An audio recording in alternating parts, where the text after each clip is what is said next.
Hello, and thank you for tuning into our channel today. My name is Dennis Morrison. I'm the minister for the Church of Christ here in Jefferson, Texas.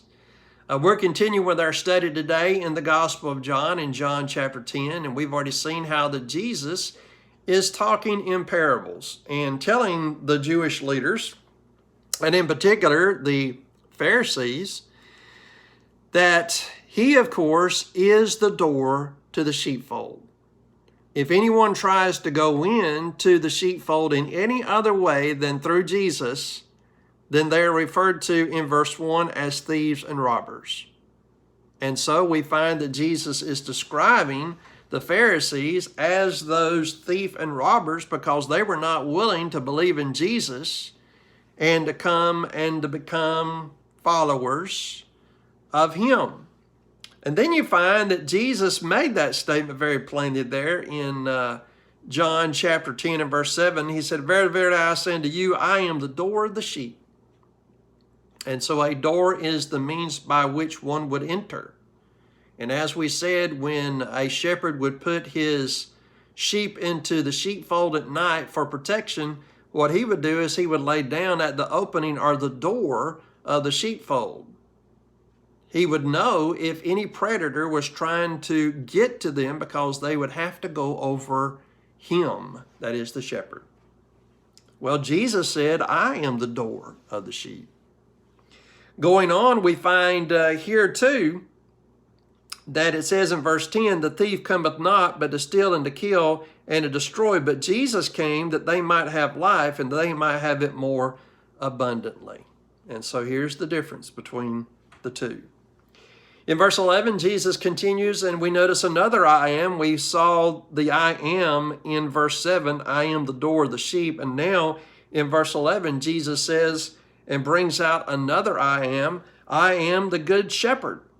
The good shepherd giveth or layeth down his life for his sheep. Now, what is that talking about? Well, Jesus is really giving a prophetic statement here concerning the fact that he was going to be put to death, that he was going to die on the cross.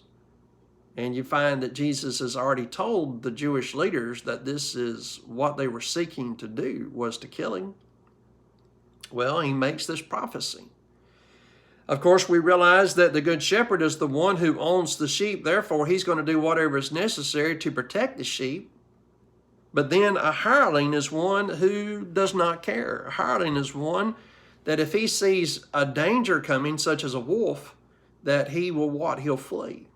Notice in verses 12 and 13, Jesus says, "But he that is an hireling, and not the shepherd, whose own the sheep are not, sees a wolf coming, leaves the sheep and flees, and the wolf catches them and scatters the sheep." Now, notice here that it says, as the hirelings are running away, the wolf goes after them, and he does what? He catches them.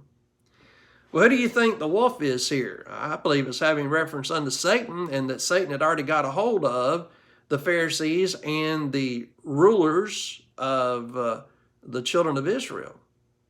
And because of that, he's already caught them, and now the sheep are scattered.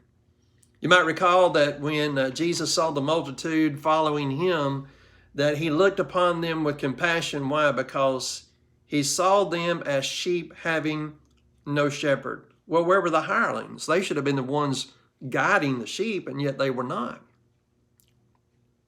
And there's a reason why they were not, because in verse 13, you find that Jesus continued and he said this, "The hireling fleeth." Why? Because he is an hireling and does not care for the sheep. I mean, they were more concerned about themselves than they were the sheep. And then Jesus once again brings this back to mind because he says, "I am the good shepherd, and I know my sheep and am known of mine."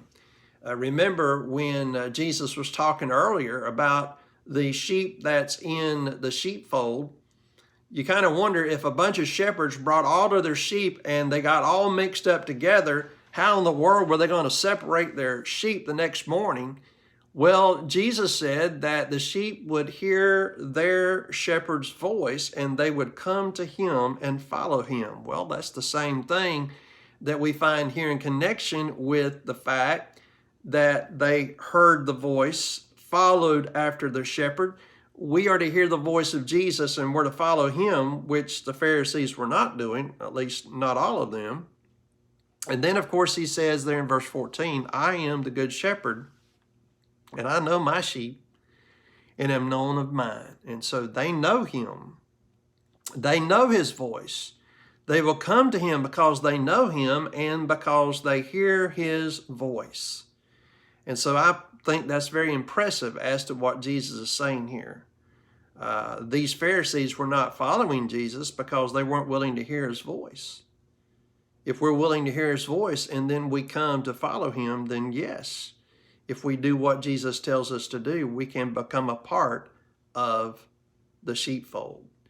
Well, we appreciate y'all joining in today. Monday, we'll jump on in there and start at verse 15. And so I hope you have a wonderful day.